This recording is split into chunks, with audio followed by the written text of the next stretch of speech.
দিনহাটায় বিদ্যুৎস্পৃষ্ট হয়ে মৃত্যু হলো 5 জনের। নির্মীয়মান একটি কারখানায় কাজ করতে গিয়ে মৃত্যু হয়েছে তাদের এবং যেটা জানা যাচ্ছে ঢালাই মেশিনে কাজ চলাকালীন হাইটেনশন তারের সংস্পর্শে এসে বিদ্যুৎস্পৃষ্ট হন তারা এবং মৃত্যু হয় এই 5 জনের। দিনহাটার ঘটনা এবং সেখানে 5 জনের মৃত্যু হলো বিদ্যুৎস্পৃষ্ট হয়ে। নির্মীয়মান কারখানায় কাজ করার সময় বিদ্যুৎস্পৃষ্ট হন তারা। তৃণমূল বিজেপি সংঘর্ষে নতুন করে উত্তপ্ত হয়ে উঠল নেতাজি নগর। নতুন করে সংঘর্ষের খবর পাওয়া যাচ্ছে তৃণমূল এবং বিজেপির মধ্যে এবং বাড়ি ভাঙচুর করা হয়েছে। দেওয়াল লিখনকে কেন্দ্র করে ঘটনার সূত্রপাত এবং এরপর থেকেই দফায় দফায় উত্তপ্ত হয়ে উঠল পরিস্থিতি।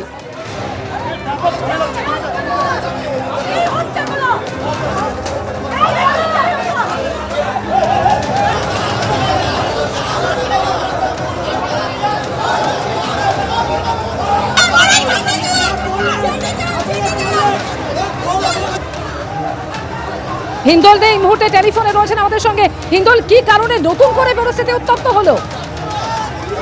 দেখো, একেবারে যে চিত্র দেখা গিয়েছিল যে দেয়াল লিখনকে কেন্দ্র করে বিজেপি এবং তৃণমূলের সংঘর্ষে একেবারে নেতাজিনগর থানার সামনে রণক্ষেত্রের চেহারা নেয়। মারধরের ঘটনা, পুলিশ এক প্রকার সেখানে কিন্তু পুলিশ নির্বিঘাত দর্শক হয়ে দাঁড়িয়েছিল পুলিশের সামনেই মারধরের ঘটনা। এই ঘটনা যখন ঘটছে সেই মুহূর্তে কিন্তু তন্ময় বলে বিজেপির এক কর্মী, সে পাশেরই যে ওয়ার্ড রয়েছে 99 ওয়ার্ড বাঘাযতীনের যে আই ব্লক, সেই আই ব্লকে চলে যায় এবং সেখানে একটি জলাশয় সেখানে সংস্কার করা হয়েছিল এবং সেই জলাশয়ের সৌন্দর্যায়ন করা হচ্ছিল। সেখানে কলকাতা পুরসভার তরফ থেকে 99 নম্বর ওয়ার্ডের কাউন্সিলর মিতালি বন্দ্যোপাধ্যায় তিনি যেটা বলছেন যে আমার ভালোবাসার চাবিকাঠি বলে একটা সাইনবোর্ড লাগানো হয়েছিল এবং সেটাই কিন্তু তন্ময় বলে সেই যে যুবক, সেই যুবক কিন্তু ভাঙচুর করে, যে বিজেপির সঙ্গে যুক্ত, তার নাও বিজেপি কর্মী, তেমনটাই কিন্তু তৃণমূলের তরফ থেকে অভিযোগ করা হচ্ছে। এবং এই ভাঙচুরের পর তাকে ঘিরে ধরে রীতিমতো তাকে ঘিরে ধরে তৃণমূল কর্মী সমর্থকেরা। পরবর্তী ক্ষেত্রে নেতাজিনগর থানার পুলিশ গেলে নেতাজিনগর থানার পুলিশের হাতে তাকে তুলে দেওয়া হয় এবং এরই পাশাপাশি যেটা দেখা যায় যে তন্ময়ের বাড়িতেও কিন্তু ভাঙচুরের ঘটনা ঘটে এবং সেক্ষেত্রেও কিন্তু পুলিশ গোটা বিষয়টিকে হস্তক্ষেপ করেছে। এবং যে চিত্র দেখা গেল দুপুর থেকে কিন্তু বেলা 12টা থেকে কিন্তু যে গন্ডগোলের সূত্রপাত হয়েছিল সেই গন্ডগোল কিন্তু এখনো পর্যন্ত চলছিল এবং বর্তমানে কিন্তু সেই ছেলেটিকে পুলিশ আটক করে নিয়ে যাওয়ার পর আপাতত 99 নম্বর ওয়ার্ডে যে নতুন করে উত্তেজনা তৈরি হয়েছিল সেটা খানিকটা প্রশমিত হয়েছে। কিন্তু দুপুরবেলা থেকে বিজেপি এবং তৃণমূলের সংঘর্ষ ঘটেছে, তাতে বহুজন আহত হয়েছে এবং গোটা ঘটনা পুলিশের সামনেই ঘটে এবং রণক্ষেত্রের চেহারা নেয় নেতাজিনগর থানার সামনে 98 নম্বর ওয়ার্ডে।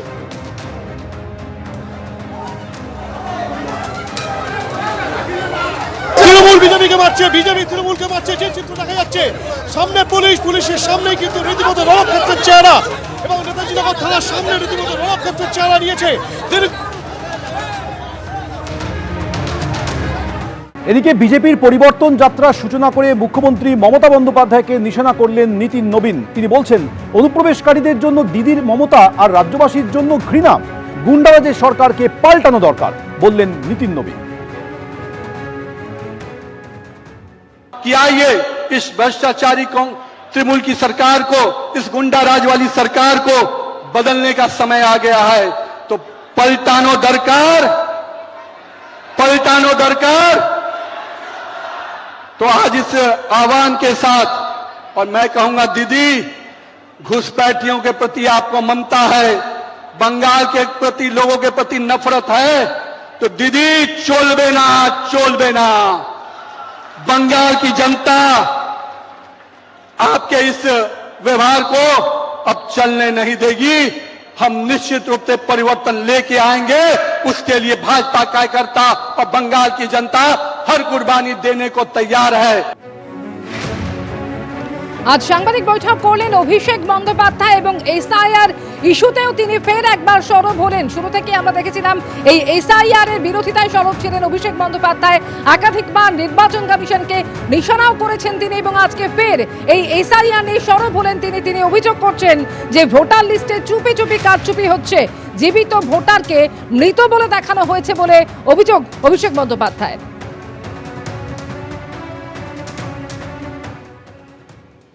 ফর্ম 6 যদি আসি, মানে নতুন ভোটার 20 তারিখেও একটা নোটিফিকেশন করেছিল, আপনারা সেটাও দেখতে পারেন।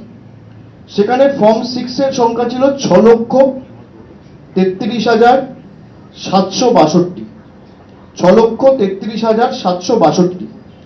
আর কালকে যে ফর্ম 6 দেখানো হয়েছে সেখানে দেখানো হয়েছে টোটাল হচ্ছে 1,82,000 36, তাহলে 4 লক্ষ কোথায় গেল?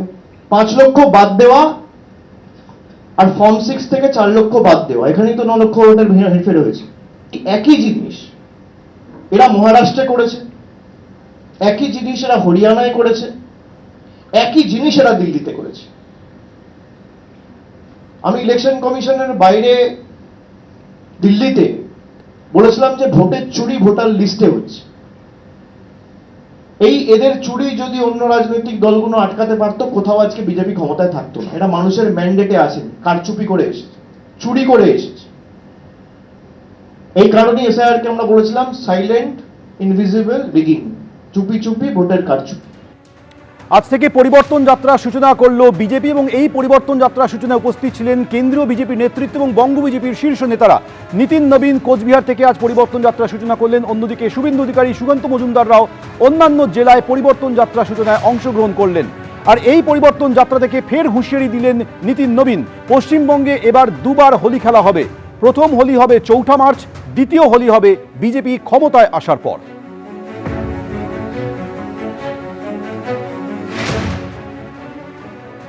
में जहां पर बड़े बड़े ट्रेड डील हो रहे हैं, हर युवाओं को रोजगार के लिए अवसर मिल रहे हैं, मैन्युफैक्चरिंग यूनिट के माध्यम से नए अवसर निकल रहे हैं, वहीं इस बंगाल में लोग अपहरण, उद्योग और प्रकार जंगल राज के प्रचायक बनकर उभर रहे हैं। और दीदी, आपको समर्थन किसका मिलता है? तो देश भर के जितने भ्रष्टाचारी हों, चाहे लालू हो, स्टेलिन हो, कांग्रेस हो, ये सारे भ्रष्टाचारी अगर किसके साथ खड़े होते हैं तो ममता दीदी के साथ। तो मैं कहता हूं, इन भ्रष्टाचारियों की टोली को जवाब देने का समय आ गया है। तो आइए मित्रों, हम सब कोई को आने वाले समय में इस सरकार को निश्चित रूप से उखाड़ फेंकना है। आज जिस परिवर्तन की संकनाद के साथ हम यहाँ इकट्ठा हुए हैं, हमें उस टीएमसी के गुंडों की दादागिरी को बंद करना है। और कह सकते हैं, जिस हफ्ता वसूली को लेकर आज आपने सरकार को आप चला रहे हैं, हम उसको उखाड़ फेंकेंगे। साथ ही साथ विकसित भारत का सपना, विकसित बंगाल का जो सपना हमारे नेताओं ने देखा है, अब हम अपने बंगाल में भी नरेंद्र मोदी के नेतृत्व में डबल इंजन की सरकार बनाएंगे और विकास के इस रथ को आगे बढ़ाएंगे। और हम अपने बंगाल को बचाने के लिए चाहे कोई भी कुर्बानी देनी पड़े, हम देने को तैयार हैं। मित्रों, अगले कुछ ही दिन बाद होली आ रही है। एक होली हम लोग 4 तारीख को मनाएंगे और दूसरी होली बंगाल के जीत के साथ मनाएंगे, भगवा होली मनाएंगे। उस दिन के लिए अपने आप को संकल्पित करिए मित्रों। বিজেপি বিভিন্ন জায়গায় যে পরিবর্তন যাত্রা করছে, ওগুলো ওদের বিদায় যাত্রায় পরিণত হবে। 2021 আপকি বাত 200 পার, মনে নেই? পঞ্চায়েত নির্বাচন নেই, গোয়ারা হেরেছে, একটা জেলা পরিষদ পায়নি। লোকসভা নির্বাচনে ডেলি প্যাসেঞ্জারি করে এই নরেন্দ্র মোদী, অমিত শাহরা বলেছিলেন বাংলা থেকে লোকসভায় ওদের সিট বাড়বে, কমে গেছে, তৃণমূল বেড়েছে। ফলে এগুলো সব ওদের আই ওয়াশিং নাটক। পরিবর্তন বাংলায় 2011 সালে হয়ে গেছে, প্রত্যাবর্তন হবে এবার। এবিপি আনন্দ, এগিয়ে থাকে, এগিয়ে রাখে।